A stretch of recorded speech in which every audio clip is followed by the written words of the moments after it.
Good morning. I'm delighted to be joining you this morning for what I know is going to be a very interesting and thought-provoking.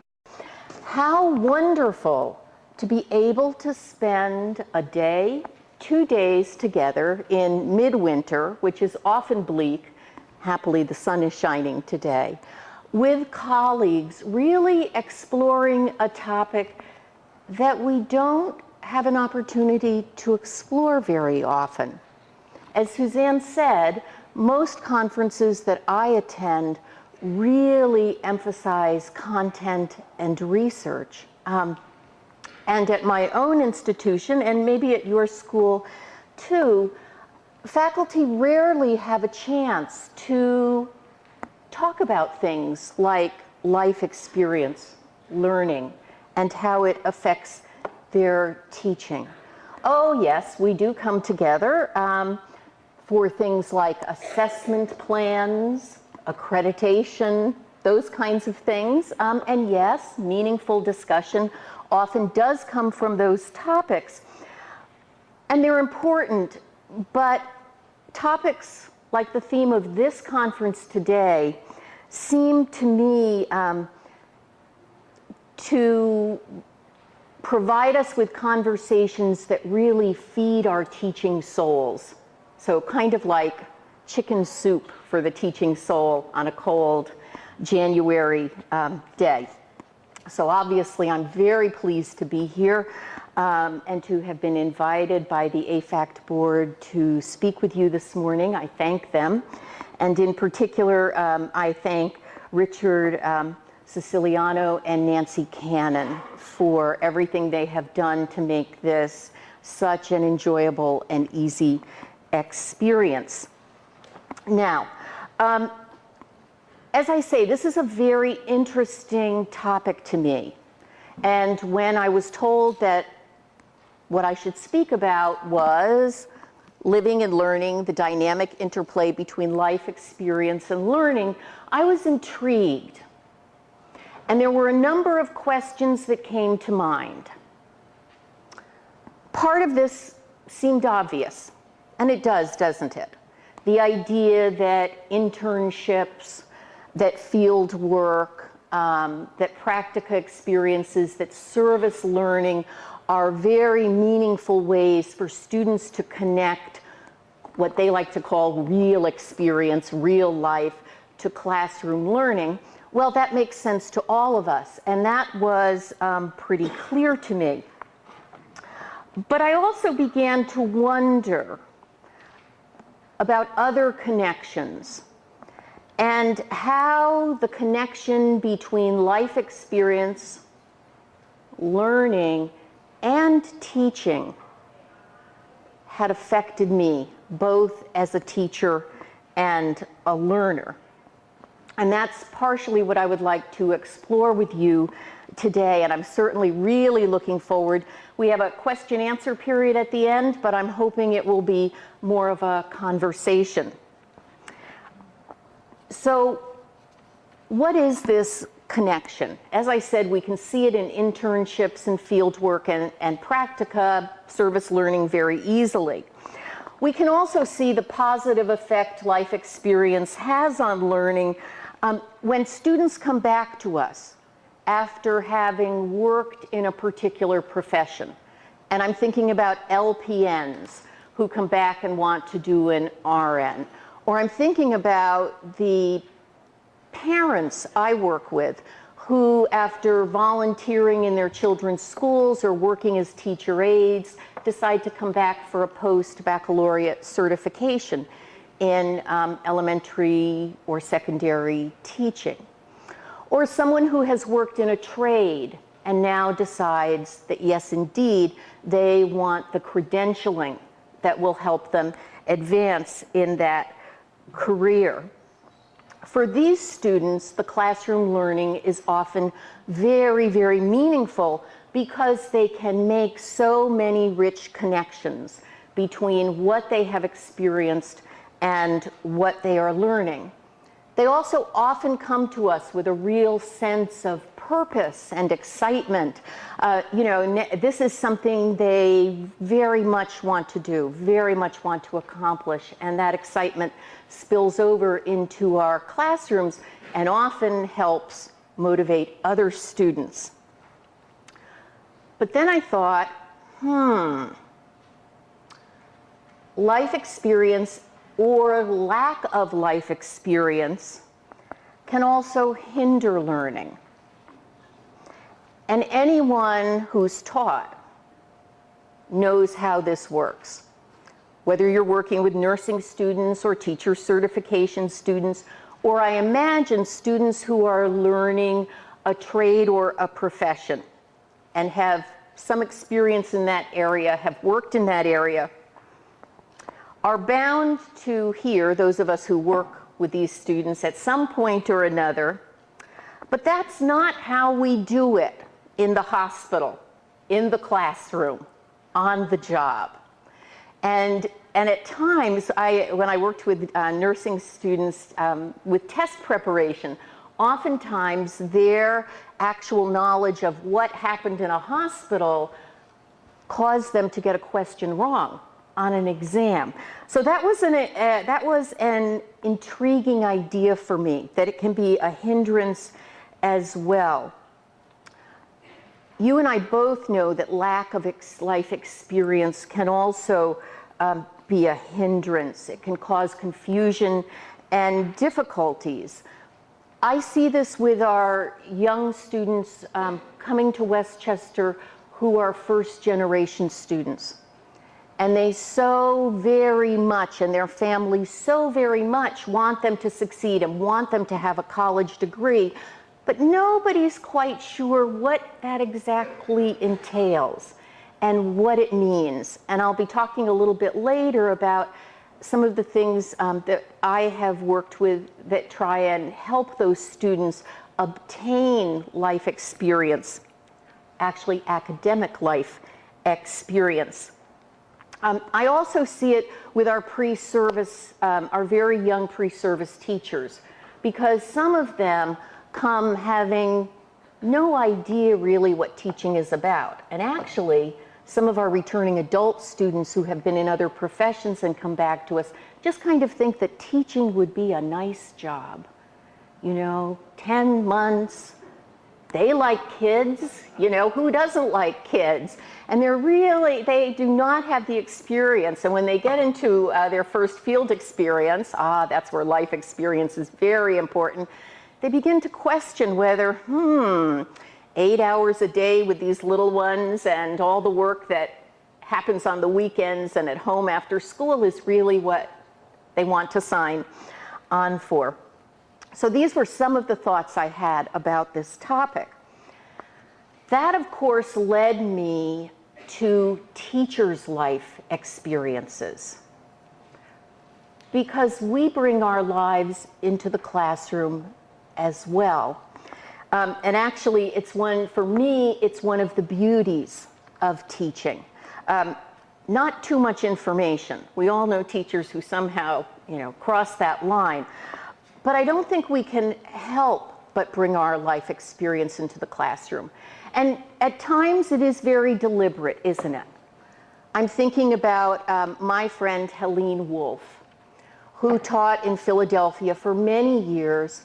And at age 75 now, several times a year, long retired, this year at the Philadelphia airport, at the grocery store, and somewhere else, a former student comes up to her and says, "Are you Mrs. Wolf?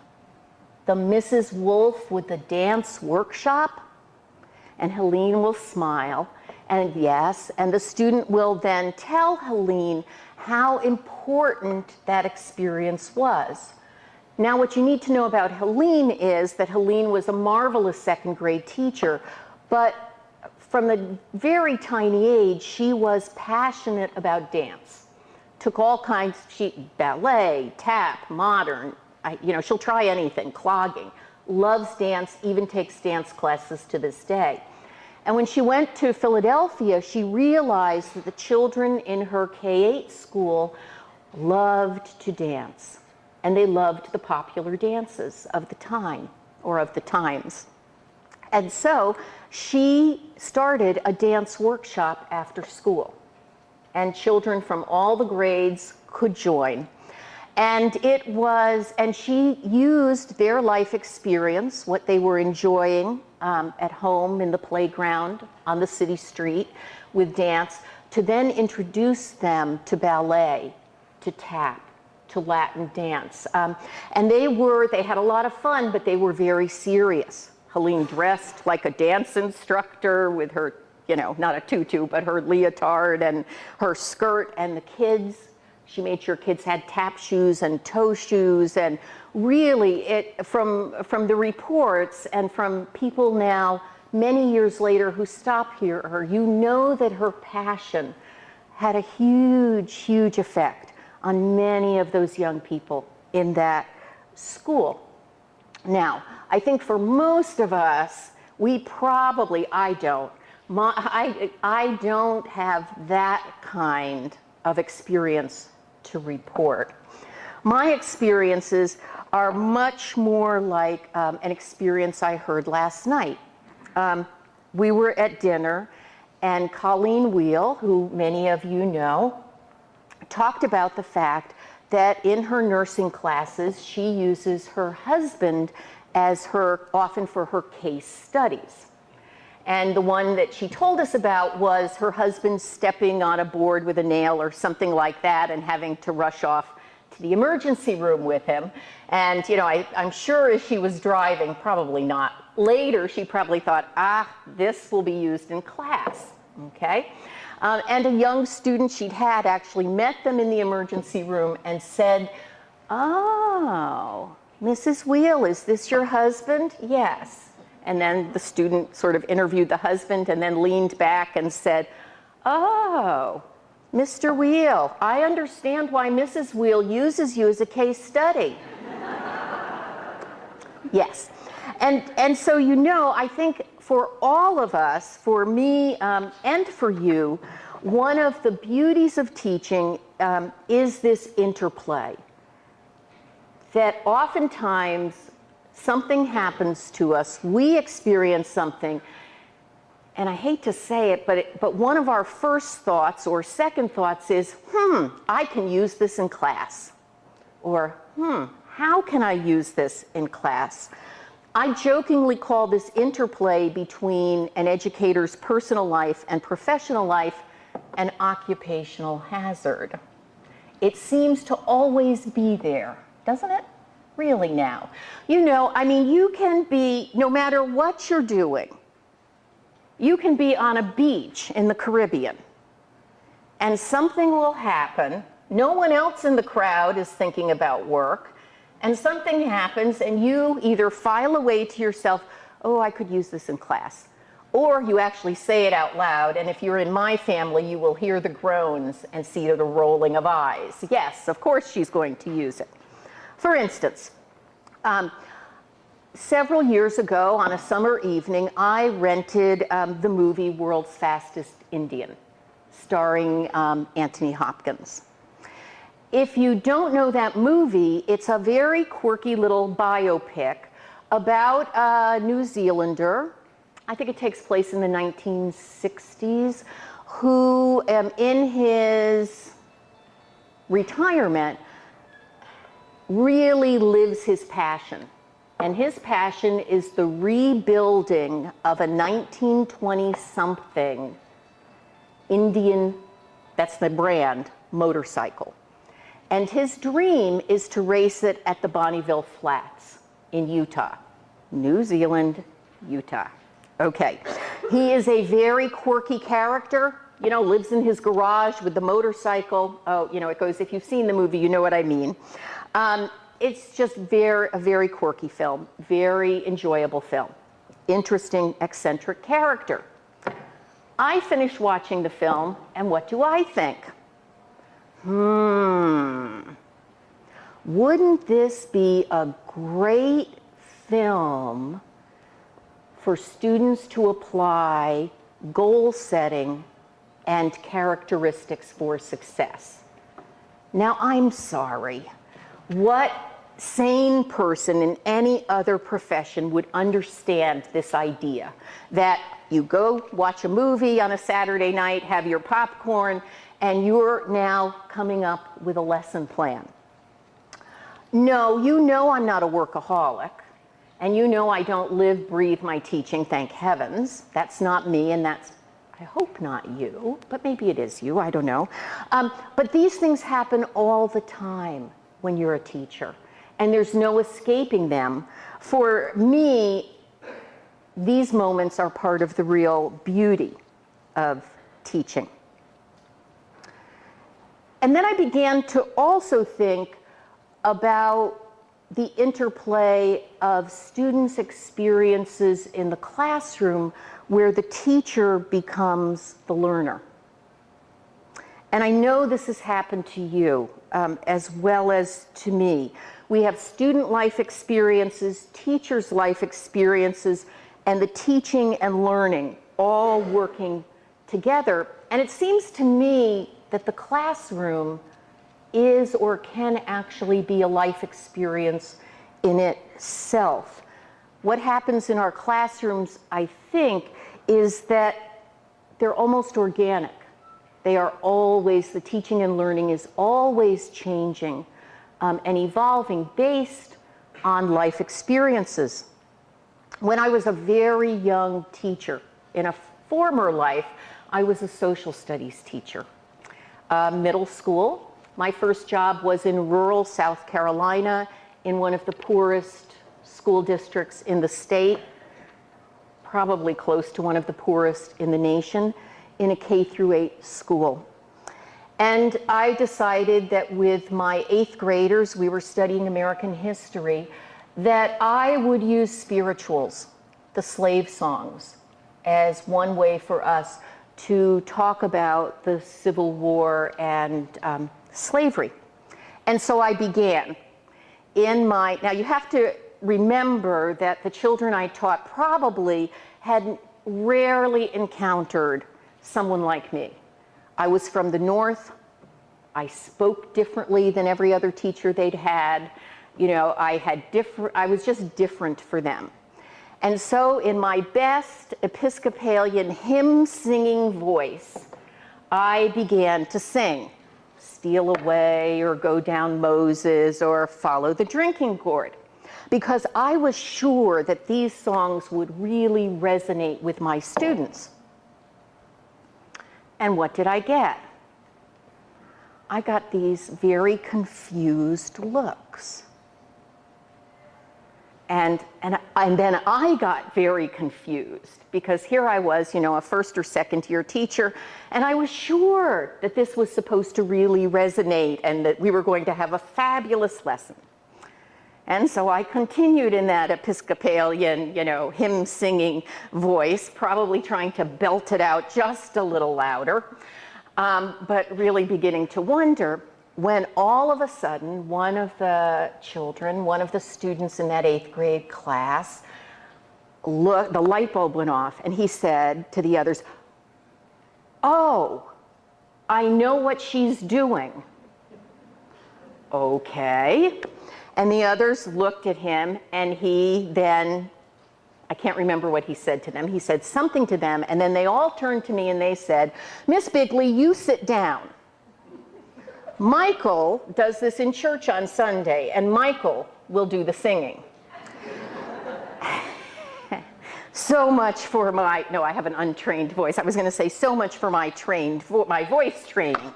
And Michael got up and sang the songs in a very powerful, very beautiful, and very different way. And then we had a really good lesson around those songs, but there was this huge click for me as a young teacher about learning how my students' experiences were often better and should replace what I thought the lesson should be.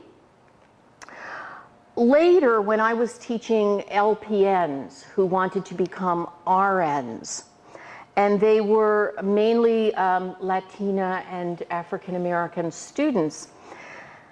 They very sweetly and generously pointed out to me, I think we were doing a Newsweek article on race in America, and they very gently and sweetly pointed out to me that the historical master narrative that I had grown up with, and that my ideas about the American dream and what it meant to be successful, in other words, that everybody wanted to be like me, was not quite the way many people in the world approached success and life.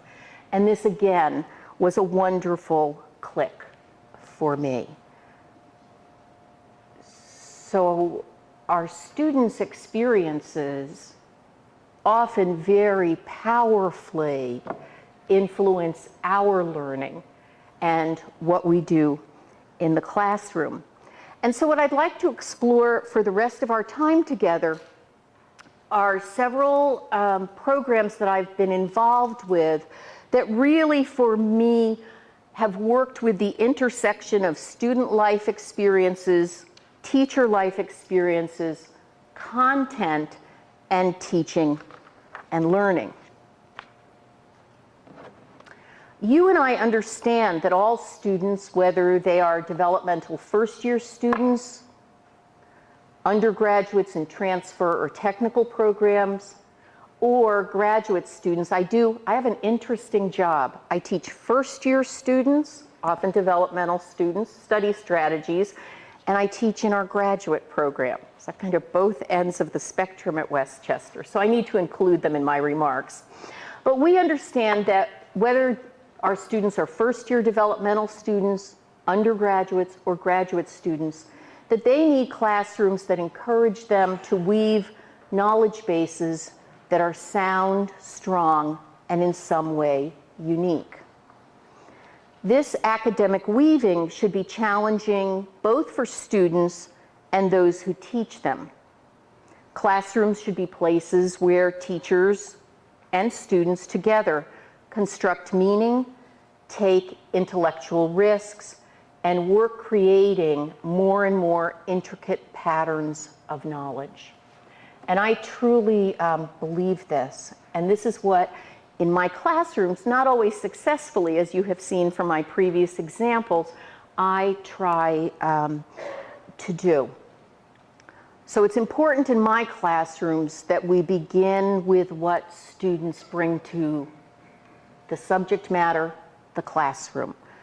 Life experiences, a reading, a group assignment, whatever it is, that's where we're going to start. And as students share and try out their ideas about whatever the topic is, I try and work with them to help them shape and form those ideas into something meaningful. Now, as we work together, what I call the cloth takes shape. We add rows. Sometimes we undo what we've done. We go another way. We reweave until the cloth that we've created together as a class meets our individual and collective satisfaction. And this collaboration between students and teachers, I think, creates a richer and more vibrant learning/life experience. Because I hope that when students leave my classroom, even though I know that 2 semesters later, when someone says, "Oh, who'd you have for reading and study strategies?" they'll say, "You know, that lady, that lady." You know, many of them, they won't even remember that it was Miss Beeghly or Ms. Beeghly or Dr. Beeghly, but that somehow there has been something in the experience that they carry into their lives. And so part of the excitement of teaching for me and for you, I imagine, is trying to figure out how to create richer, textured, or more vibrant experiences for students. And the first experience that I'd like to talk about is what I call the Douglas Project. Nancy alluded to it in her opening, her introduction, and I think you might find it interesting. I hope you will. We have a group of students, at this point in time, about 150 now, who are admitted to the university provisionally. They are students who have promise. We think they have promise, but they do not meet our admissions criteria. And we ask those students to come in the summer, spend a summer living on campus. Everyone must live on campus. And to take a reading course and a math or a writing course, depending on where their strength lies. But everyone takes reading. And so within a few short weeks, 5 or 6, the hope is that we will kind of get them up to speed, shore them up, so that they will have a successful first semester and then second semester and so forth. Well, when I began working with the program 16 or 17 years ago, it was a skill drill program. And you know what I mean by that. Textbooks were very workbook-like. Students read short passages, answered questions, talked a little bit about them, and then you moved on to the next topic. And you know, this just didn't make sense to me. First of all, I really think that in addition to helping prepare students to make the demands of academic reading, writing, thinking, and oral response, I want them to find their voices and places in what we often call the academy. I want them to realize that the intellectual life is a life that they can participate in. It can be part of their life experience. You know, my students and your students, when I ask them the first day of class, why college? You know, why are you coming to college? You know what the answers are. I want to get a good paying job. Only my students don't want just a good paying job. They want a great paying job, you know, and they've been told that college will get this for them. Or my mother made me. You know, I always, an 18-year-old big guy saying to me, my mother made me come, and you think, oh dear, you know, let's have some counseling going on here. But they don't even think about the intellectual life and how that can enrich their lives and how satisfying that can be. And I think that whether we teach in community college, in a liberal arts college, in a university, that this is a gift that we need to give our students. We need to help them find some passion, some excitement in what they are studying. So, you know, obviously this skill drill stuff was not going to work for me, and I didn't think it was working for the students. I wanted them reading meaningful texts, talking about their reading, and using their new knowledge. And so I began to think, you know, after my first year at Westchester, what can we do to begin to make this happen? And the teachers who work with me in the summer program and I began to talk and think and search and wonder. And it's serendipity, really. Frederick Douglass has a very strong connection to Westchester. He was a very close dean of one of our presidents, and he spoke there several times during his lifetime, during his abolition period, and actually spoke at Westchester 14 days before he died. So all of a sudden there was a Frederick Douglass anniversary coming up, and we looked at each other and thought, Douglass, this might work. And it might work because, first of all, we wanted something challenging. We understand that reading the 1845 narrative of Frederick Douglass, you know, is what the students think when they buy the book in the bookstore, I'm sure, or they think, what have I gotten myself into? But we wanted to send a message in those early 5 or 6 weeks that, hey, you know, the work will be demanding. We are going to ask you to read, think about, understand, talk about difficult things. And difficult in more than one way, and we'll get to that in a minute. But we also knew that his story is very powerful and very, very compelling reading. And we thought, okay, maybe the compelling part will help them handle the difficult, the tough parts. Now here's where it gets funny, and here's where teachers' life experience and students' life experience veer off in different directions. We theorized, I just love this, we theorized that because Douglas valued his own personal literacy and that he used words to make critical changes in the lives of the dispossessed and for enfranchisement, that this would really jazz our students. Well, maybe. And we really thought that, you know, it would be very compelling, the story of how he taught himself to read and write and then use those words in such a powerful way. We hoped that meeting Douglas would connect our students to the university, since Douglas was important to the university, and we would make that connection. And we hoped that it would help make students feel more at home. Well, I will tell you that students really, and we've done it now, we've used Douglas for the past 15 or 16 years, that yes, Douglas is tough going, but yes, Douglas really resonates for our students, but not for the reasons we predicted. And I'll get to that in a minute. You know, we really wanted to use Douglas as kind of a model. And we have a lot of I'm going to call them rags to riches success stories in movies in today's life.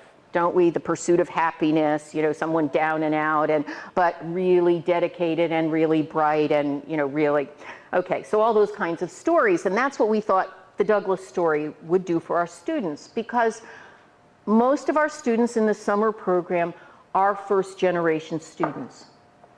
Over 50% are minority students.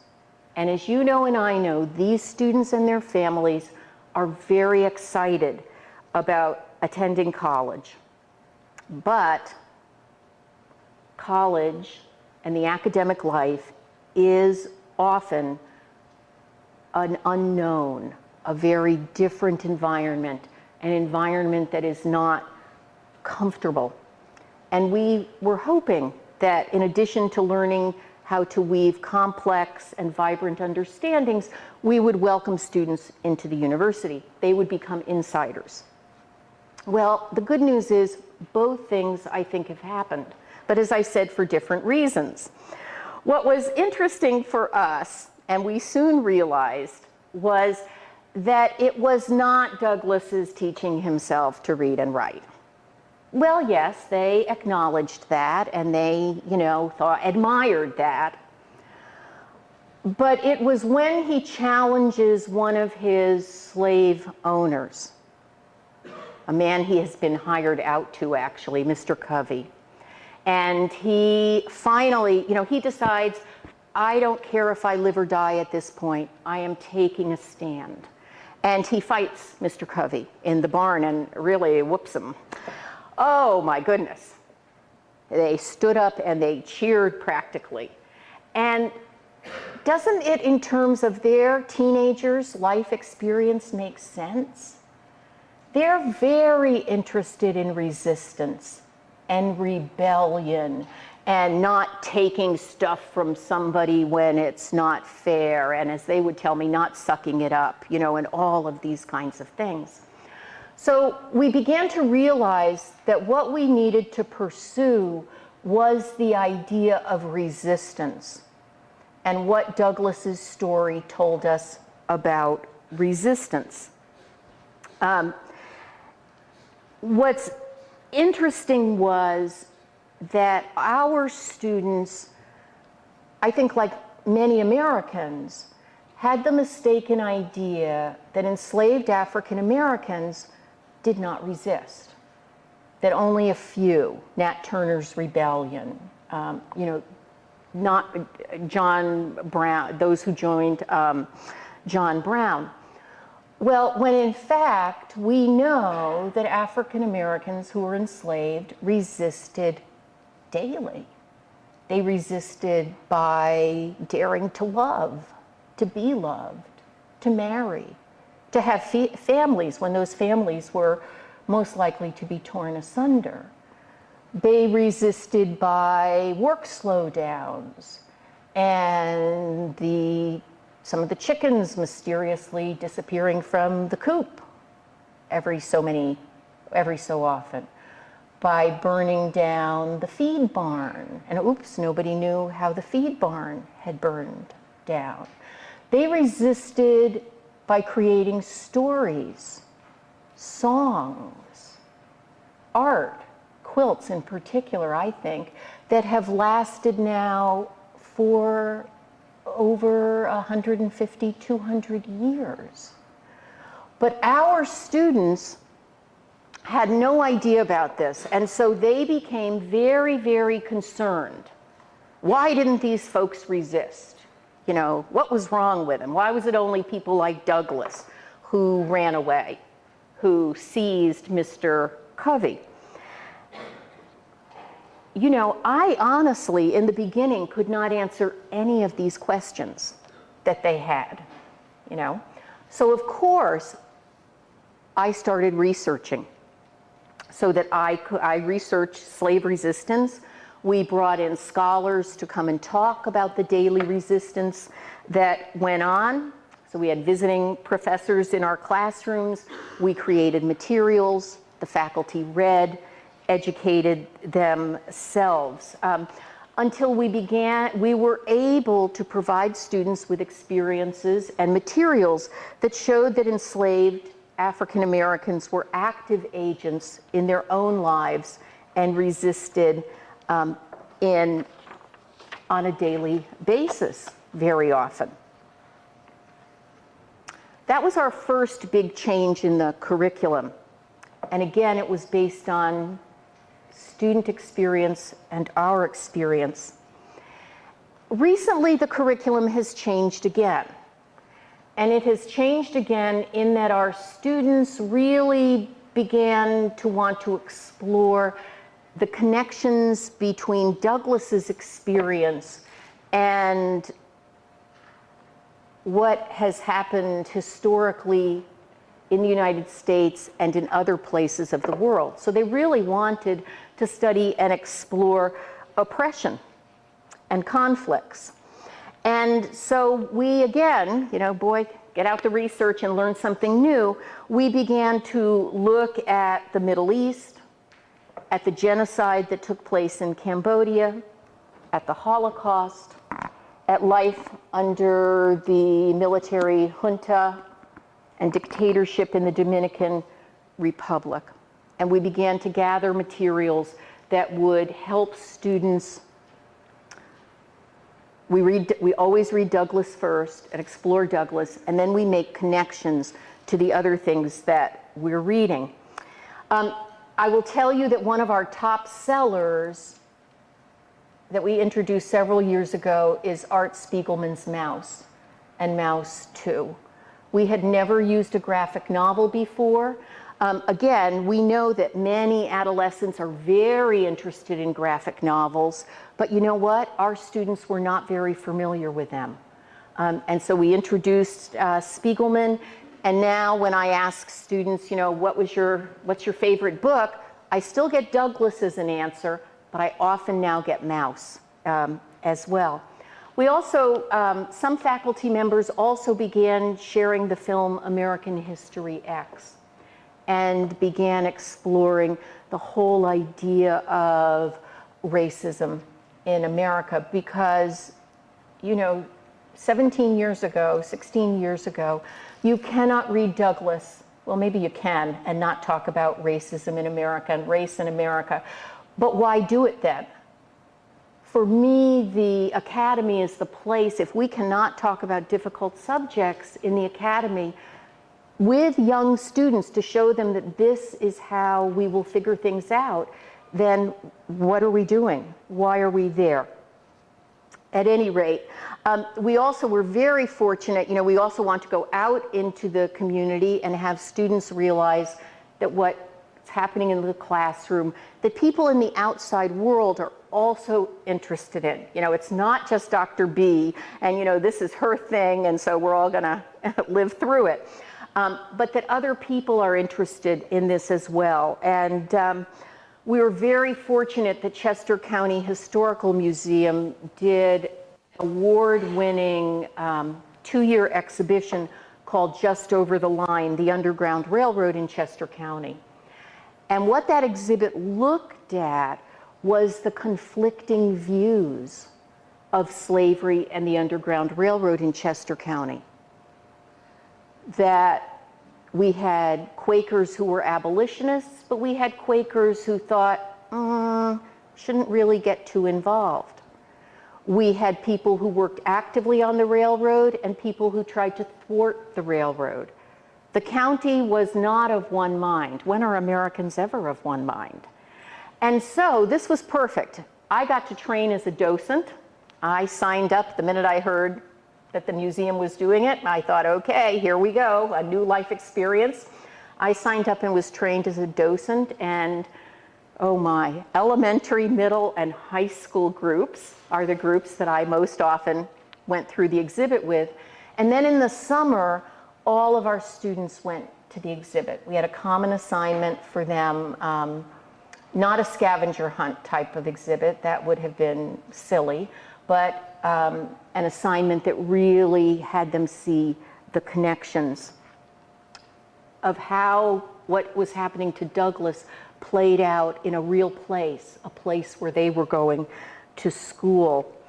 And we find too that in terms of being insiders at the university, we've been very lucky. We've had Henry Louis Gates Jr. on campus, Elie Wiesel, Maya Angelou, Ronald Takaki, Nikki Giovanni, and the great artist Jacob Lawrence, who actually did the Douglas series and the Harriet Tubman series as one of his painting series. And we have been very lucky in that we can use Douglas as a springboard, and we require students to go when we have a speaker that makes that connection, and we work hard with them beforehand.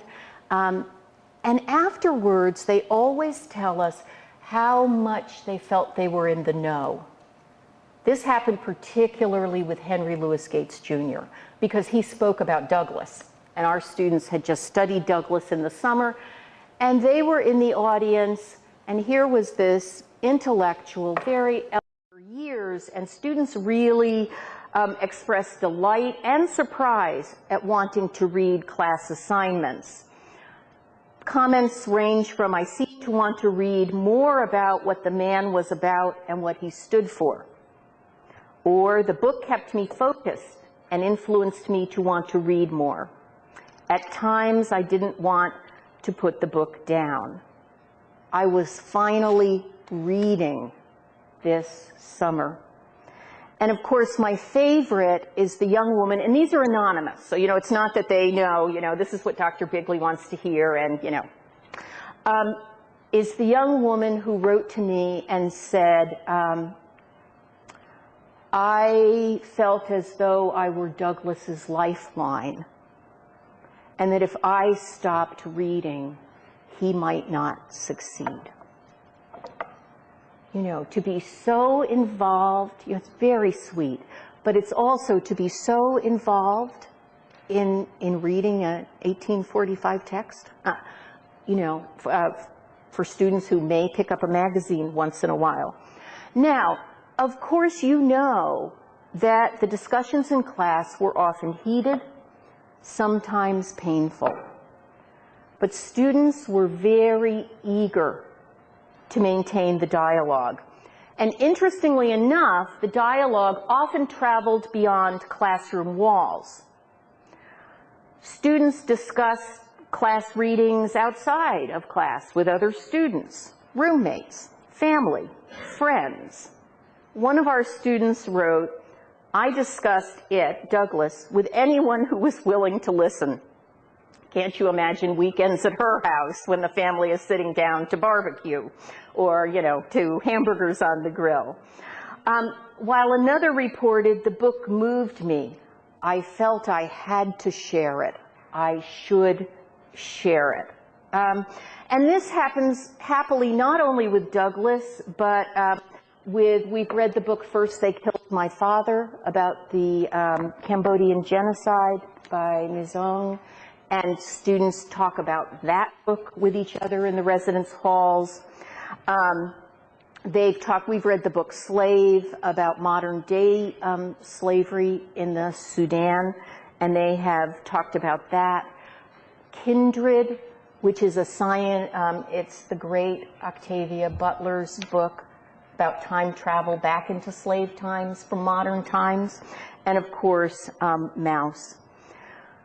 So we hope, and I think we have some evidence, that students are participating in and finding value in the discourse of academics.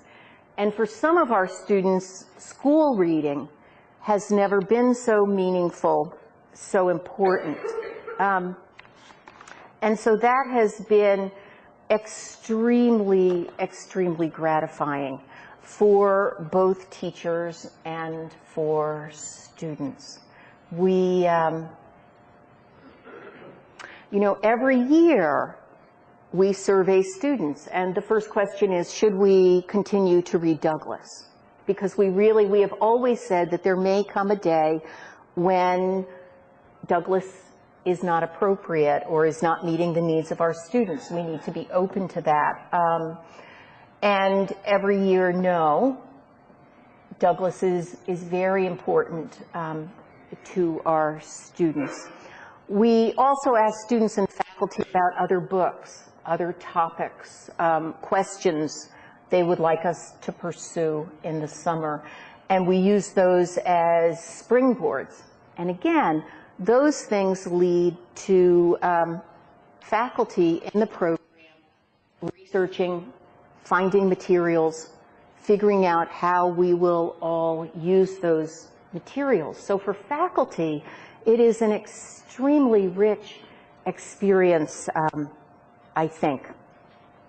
And so we have been very pleased with that project. It seems to me then that that this kind of interaction, this kind of interplay happens to us a lot when we teach. And I will tell you very briefly about another project, and that was, of all things, a technology project. Now, please notice that I am not using any kind of technology other than the microphone, that you do not have a lovely, engaging PowerPoint up here or an iMovie or any of that. So for me to talk about technology is kind of is interesting.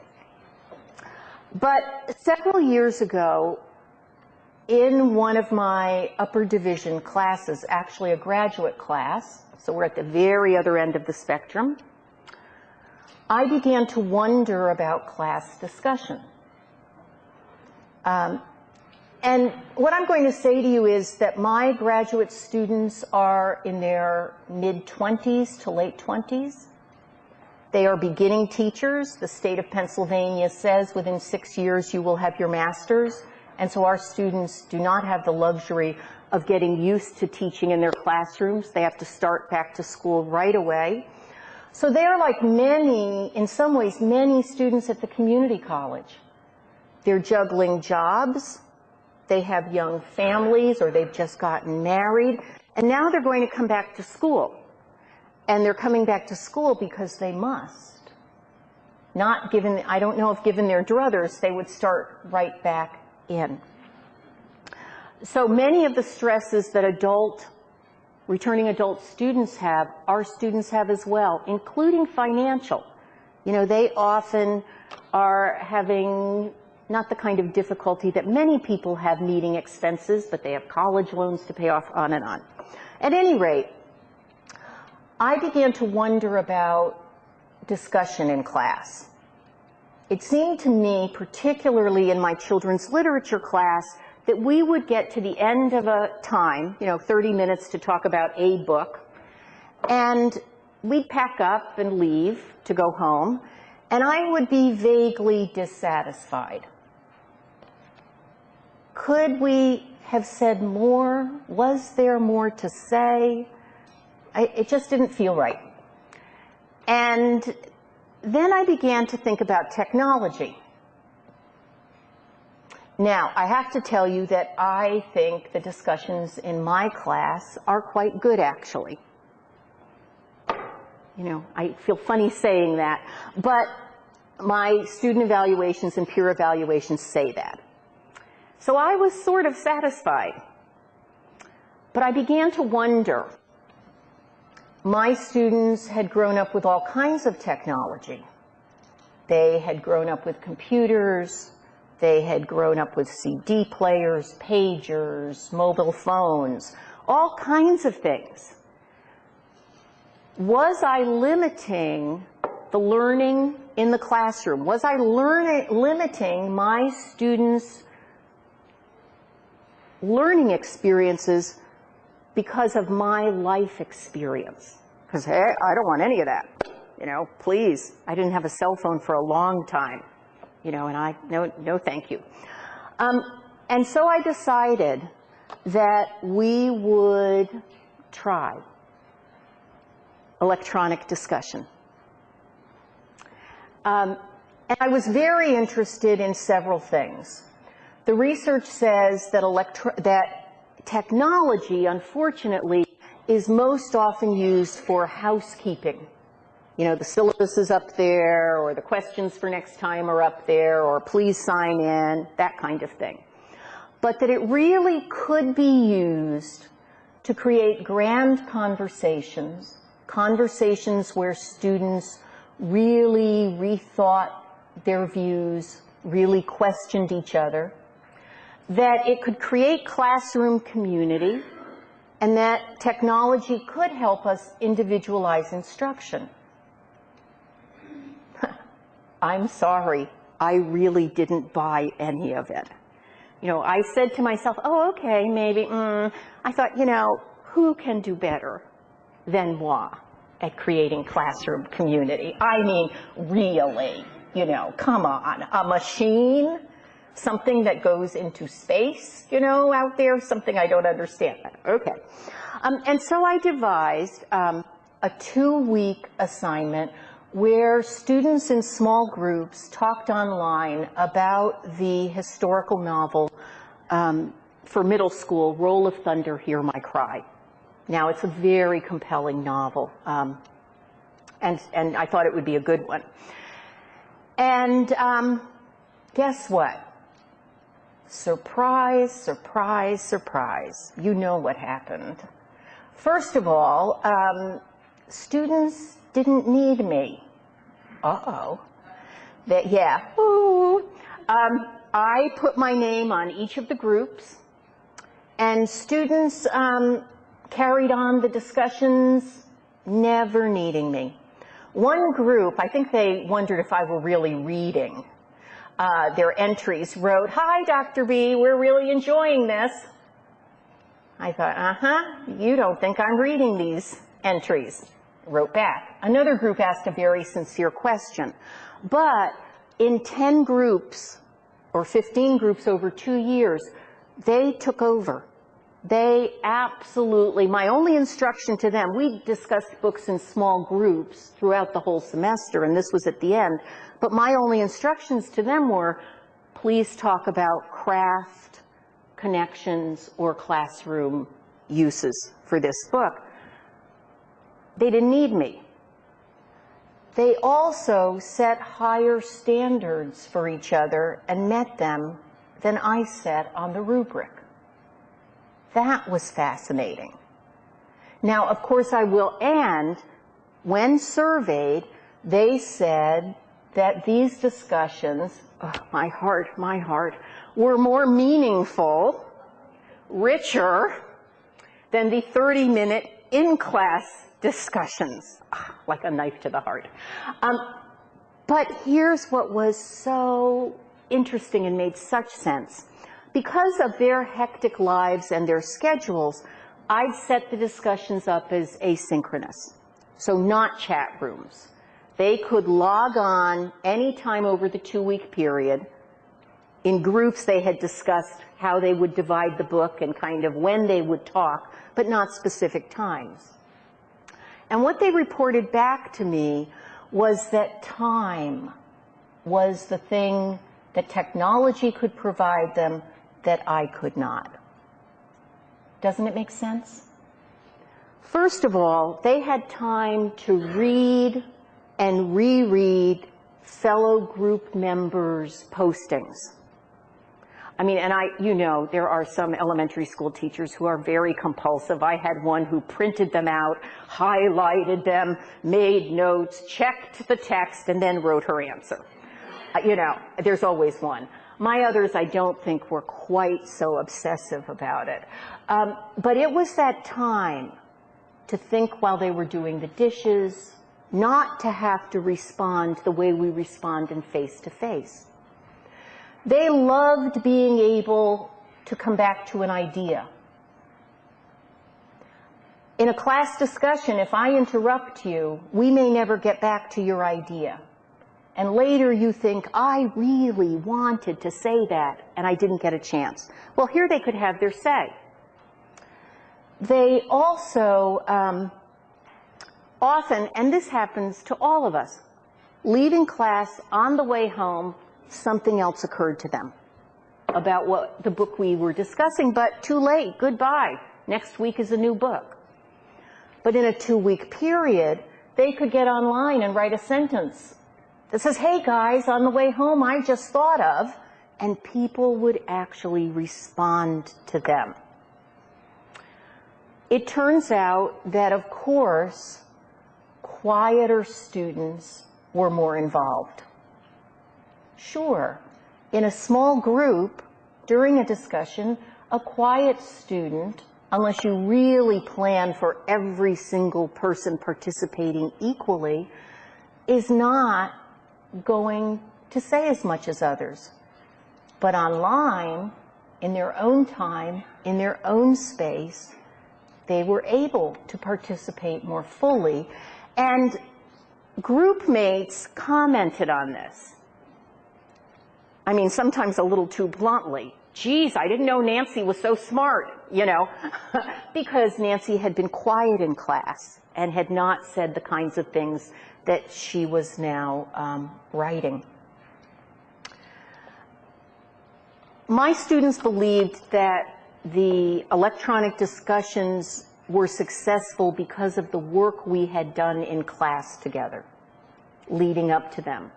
But people who do electronic discussion all the time don't buy that. They tell me, no, that's not so. And you may have some ideas about that I'd love to hear. In terms of my life experience, wow, huh? This was quite a life experience. It really reminded me how mindful I need to be about letting my life experience get in the way of my teaching, letting my preferences get in the way of my teaching. So that was a great, great experience for me. And it also, again, reminded me, when I set up the assignment, even though all of my students said that they were, I asked them, what kind of a computer user are you? Oh, no one was a novice and no one was an expert, right? Everyone was right there in the middle, they reported. But I'm a novice computer user. And so I set up the assignment very deliberately and in a way that really helped people little by little move into using the computer. And I think thinking like a novice, because I was one, and setting the assignment up that way really helped us a great deal. I also, at the end of this assignment talked with students about how this kind of assignment and what we had tried together would influence their own teaching. And I'm really pleased to say that they too talked about the idea that we constantly need to think about our students, their experiences, how to use those experiences even when we're uncomfortable. And boy, was I uncomfortable with talk on the computer and how this was all going to work out. Even when we're uncomfortable, we need to remember that and keep that at the forefront. So you and I know that teaching is an exciting business, isn't it? That between what we bring to the classroom, our life experiences, what students bring to the classroom, their background knowledge, life experiences, really come together in the classroom. And if we are thoughtful, perhaps if we are lucky, I think we can create classrooms that are life experiences as exciting and meaningful as what students often report about field work, practica, internships. Am I there yet? Oh no. Will I ever be there yet? Oh, you know, I don't think even I can compete with a room full of second graders who adore the student in there who's doing field work and the excitement students feel as they work with children or patients or on the job. But you know what? It's the trying that is so interesting and important. Thank you. I hope you will share with me some of the things that, and share with each other some of the things that you have been doing in your classrooms to connect your life experience, students' life experience to the classroom. Thank you.